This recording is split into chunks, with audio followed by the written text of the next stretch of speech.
Dalam kehidupan, hampir setiap orang pernah berada pada situasi ketika seseorang menuduh kita melakukan sesuatu. Respons yang paling spontan biasanya adalah dorongan untuk segera membela diri. Kita ingin cepat menjelaskan, menyangkal, bahkan berdebat agar posisi kita terlihat benar.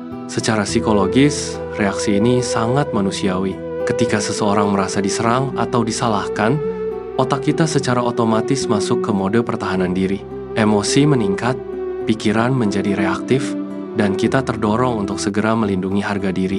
Namun justru pada saat seperti itu, reaksi yang paling kuat bukanlah reaksi yang paling cepat. Alih-alih langsung membela diri, cobalah berhenti sejenak. Ambil napas, tenangkan emosi, lalu ajukan satu pertanyaan sederhana. Kenapa kamu berpikir begitu? Pertanyaan ini tampak sederhana, tetapi secara psikologis memiliki kekuatan yang besar. Pertanyaan tersebut mengubah dinamika percakapan. Dari posisi defensif, kita beralih menjadi pihak yang mengajak klarifikasi. Jawaban yang muncul biasanya akan memperlihatkan niat sebenarnya dari orang yang menuduh. Jika orang tersebut benar-benar ingin mencari kebenaran, ia cenderung menjelaskan alasannya dengan tenang. Ceritanya runtut, logikanya jelas, dan pembicaraan tetap fokus pada fakta yang sedang dibahas. Namun, jika tuduhan itu sebenarnya didorong oleh emosi, prasangka, atau keinginan untuk menyudutkan, pola yang berbeda sering muncul. Cerita mulai berubah-ubah. Alasan menjadi tidak konsisten, dan topik pembicaraan bisa melebar ke berbagai hal yang sebenarnya tidak relevan. Mengapa hal ini terjadi? Karena dalam banyak percakapan, tuduhan tidak selalu muncul dari keinginan untuk menemukan kebenaran. Kadang, tuduhan digunakan sebagai tekanan psikologis cara untuk membuat orang lain panik, bingung, dan akhirnya sibuk membela diri. Ketika kita langsung bereaksi secara defensif, tanpa sadar kita menyerahkan kendali percakapan kepada emosi. Kita terpancing, dan posisi kita justru menjadi lebih rentan. Sebaliknya, ketika kita tetap tenang dan memilih bertanya, situasi berubah. Orang yang menuduh perlu menjelaskan dasar pikirannya. Dari situlah niat, motivasi, dan kebenaran perlahan mulai terlihat. Pada akhirnya, ada satu pelajaran sederhana yang bisa kita pegang. Tetaplah tenang ketika dituduh. Jangan terburu-buru membela diri.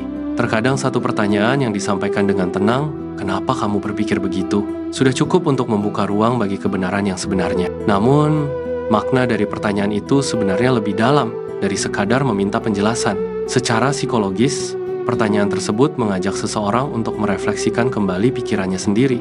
Banyak orang mengucapkan tuduhan secara spontan, dipengaruhi emosi, asumsi, atau cerita yang belum tentu lengkap. Ketika mereka diminta menjelaskan alasannya, mereka dipaksa untuk menata kembali apa yang sebenarnya mereka yakini. Di titik itulah sering muncul dua kemungkinan. Kemungkinan pertama, orang tersebut menyadari bahwa keyakinannya memang memiliki dasar yang jelas. Dari situ, percakapan bisa berubah menjadi dialog yang lebih sehat, bukan lagi saling menyerang, tetapi saling memahami. Kemungkinan kedua, orang tersebut mulai menyadari bahwa pikirannya dibangun di atas asumsi yang lemah. Ketika alasan harus dijelaskan dengan kata-kata, seringkali terlihat bahwa tuduhan itu sebenarnya tidak sekuat yang dibayangkan. Menariknya, ketenangan kita dalam situasi seperti ini juga memiliki efek psikologis tersendiri. Ketika seseorang menuduh dan berharap kita bereaksi dengan emosi, lalu yang ia temui justru ketenangan, dinamika, kekuasaan dalam percakapan berubah. Emosi yang tadinya ingin dilemparkan kepada kita tidak menemukan tempat untuk menempel. Ketenangan seringkali lebih kuat daripada pembelaan panjang, bukan karena kita tidak peduli terhadap tuduhan tersebut, tetapi karena kita memilih untuk mengendalikan diri sebelum mengendalikan percakapan. Disinilah kedewasaan emosional diuji. Tidak semua hal perlu dilawan dengan kata-kata yang keras. Tidak semua tuduhan perlu dijawab dengan pembelaan yang terburu-buru. Kadang yang paling dibutuhkan hanyalah ruang-ruang untuk berpikir, ruang untuk menjelaskan, dan ruang untuk melihat situasi dengan lebih jernih. Ketika seseorang mampu tetap tenang di tengah tuduhan, ia sebenarnya sedang menunjukkan sesuatu yang lebih besar dari sekadar kemampuan berdebat. Ia sedang menunjukkan kekuatan pengendalian diri. Dan dalam banyak situasi kehidupan, orang yang mampu mengendalikan dirinya sendiri biasanya juga menjadi orang yang paling mampu menjaga arah sebuah percakapan. Karena pada akhirnya, kebenaran tidak selalu perlu diteriakkan. Seringkali, kebenaran justru muncul dengan sendirinya ketika emosi sudah mereda dan pikiran kembali jernih. Karena pada akhirnya, kebenaran tidak selalu perlu diteriakkan. Seringkali kebenaran justru muncul dengan sendirinya ketika emosi sudah mereda dan pikiran kembali jernih. Disinilah banyak orang mulai memahami satu hal penting tentang komunikasi manusia. Tidak semua percakapan sebenarnya tentang fakta banyak yang tentang emosi. Seseorang bisa saja menuduh bukan karena ia memiliki bukti yang kuat, tetapi karena ia sedang merasa marah, kecewa, atau terluka. Dalam kondisi emosi seperti itu, pikiran seringkali mencari alasan untuk membenarkan perasaan yang sudah lebih dulu muncul. Itulah sebabnya membalas tuduhan dengan emosi biasanya tidak menyelesaikan masalah.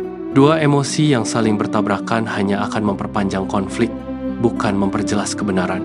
Sebaliknya, ketenangan memiliki efek yang menenangkan juga. Ketika satu pihak tetap stabil secara emosional, percakapan perlahan kehilangan tensinya. Nada bicara menurun, pikiran mulai kembali bekerja, dan ruang untuk berpikir rasional mulai terbuka.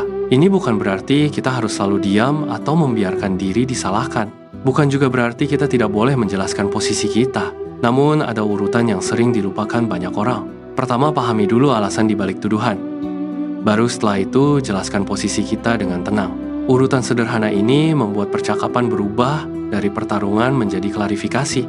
Dan ada satu hal lagi yang sering terungkap ketika kita memilih untuk tetap tenang, karakter seseorang. Cara seseorang menjelaskan tuduhannya, cara ia mendengarkan penjelasan kita, dan cara ia merespons ketika fakta mulai muncul, semua itu memperlihatkan kedewasaan emosionalnya.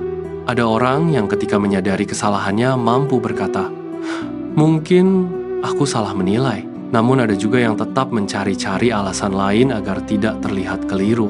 Kita mungkin tidak bisa mengendalikan sikap orang lain, tetapi kita selalu bisa mengendalikan cara kita merespons. Dan seringkali, cara kita merespons justru menentukan apakah sebuah konflik akan membesar atau perlahan mereda. Pada akhirnya, kekuatan terbesar dalam situasi seperti ini bukan terletak pada kemampuan memenangkan argumen. Kekuatan sebenarnya terletak pada kemampuan menjaga kejernihan pikiran ketika situasi mencoba memancing emosi. Karena orang yang mampu tetap tenang di tengah tuduhan bukan hanya sedang melindungi dirinya, ia juga sedang menjaga agar kebenaran tetap memiliki ruang untuk muncul. Pada akhirnya, setiap orang akan menghadapi momen ketika dirinya disalahpahami, dituduh, atau dinilai tanpa benar-benar dimengerti. Itu adalah bagian yang tidak terpisahkan dari kehidupan dan hubungan antar manusia. Namun di tengah situasi seperti itu, kita selalu memiliki satu pilihan penting. Bagaimana kita meresponsnya? Kita bisa bereaksi dengan emosi, terburu-buru membela diri, dan larut dalam perdebatan yang melelahkan. Atau kita bisa memilih jalan yang lebih tenang, menahan diri sejenak, mendengarkan, dan bertanya dengan jernih.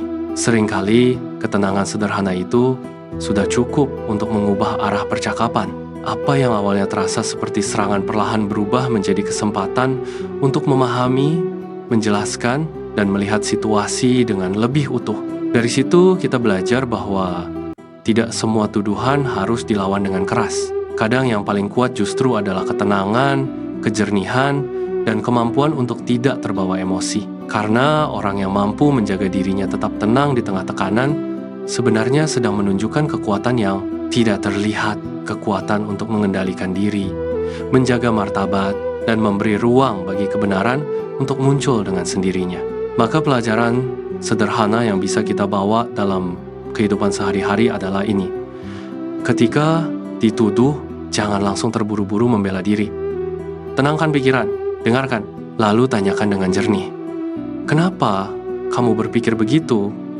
Dari satu pertanyaan yang tenang itu, seringkali kita tidak hanya menemukan jawaban, tetapi juga menemukan pemahaman yang lebih dalam tentang orang lain, tentang situasi, dan tentang diri kita sendiri. Dan disitulah letak kedewasaan yang sebenarnya, bukan selalu menjadi orang yang paling benar dalam percakapan, tetapi menjadi orang yang paling mampu menjaga kebijaksanaan dalam responsnya.